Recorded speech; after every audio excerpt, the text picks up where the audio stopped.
Écoutez, je crois que c'était un très beau tournoi d'abord, et avec un niveau de jeu, les autres matchs que j'ai pu voir, j'en ai pas vu beaucoup, mais de ce que tout le monde m'a aussi rapporté, c'était un tournoi vraiment exceptionnel avec un très très haut niveau de jeu.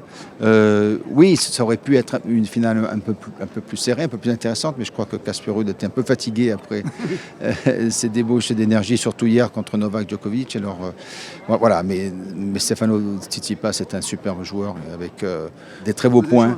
Il frappe très très fort et puis c'est un résident monégasque, donc voilà. Il ne faut pas l'oublier non plus. Voilà. Avec une forte colonie derrière lui. Ce qu'on aime chez lui, c'est ce sourire incroyable et cette troisième victoire. Ça veut dire que ça lui va bien ici, la terre battue du Monte Carlo Country Club. Absolument, ça lui va très très bien. Il se sent bien. Il me l'avait dit d'ailleurs hier soir, on a pu le croiser. Il a dit qu'il se sentait vraiment très très bien ici, non seulement comme cadre de vie, mais très bien dans ce tournoi et sur cette terre battue du Monte Carlo Country Club. Donc on est très très heureux pour lui, on est très très heureux aussi du succès de ce tournoi. Vous avez pratiqué nombre de sports olympiques, dont le tennis. Vous êtes plutôt revers à une main comme Tsitsipas ou revers à deux mains comme beaucoup d'entre nous? Je suis plutôt revers à une main, ouais. Et j'avais essayé le revers à deux mains, c'est quand même pas facile du tout, hein. Il faut s'entraîner longtemps. C'est plus physique, mais c'est très beau, l'esthétique vous plaît? Oui, non, mais c'est des gestes fabuleux si on les maîtrise bien. Pour terminer, Monseigneur, on s'aperçoit que ce sont des jeunes qui étaient là, 25 ans aujourd'hui, Ruud.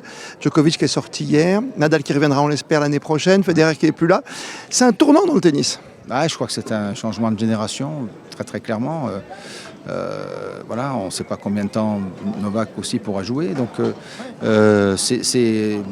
c'est triste parce qu'on s'était habitué à ces grands champions, mais c'est formidable de voir ces nouveaux talents émerger. Et puis, comme vous le dites, un sourire, voilà, vraiment c'est des très très beaux champions. Et il va falloir les accompagner dans la suite de leur carrière. On a vu que vous étiez aux côtés du jeune prince héréditaire. Votre premier souvenir à vous ici, c'était quoi finalement déjà? Parce que je vois que... je ne sais pas si vous étiez né. Monseigneur. Non, c'était dans les années 60. C'était Le joueur. C'était Nicolas Pietrangeli. Voilà, je l'ai vu jouer ici quand j'avais 10 ans. Donc, et puis d'autres, bien sûr, Nastase, bien sûr, Borg, enfin tous les grands. Nastase, Borg, Muster et maintenant Tsitsipas, 3 succès. Ces 4 hommes-là. Hein. Derrière Nadal avec 11 succès. Bien sûr. Nadal, on l'a bien vu pendant toutes ces années. C'est un très très grand champion.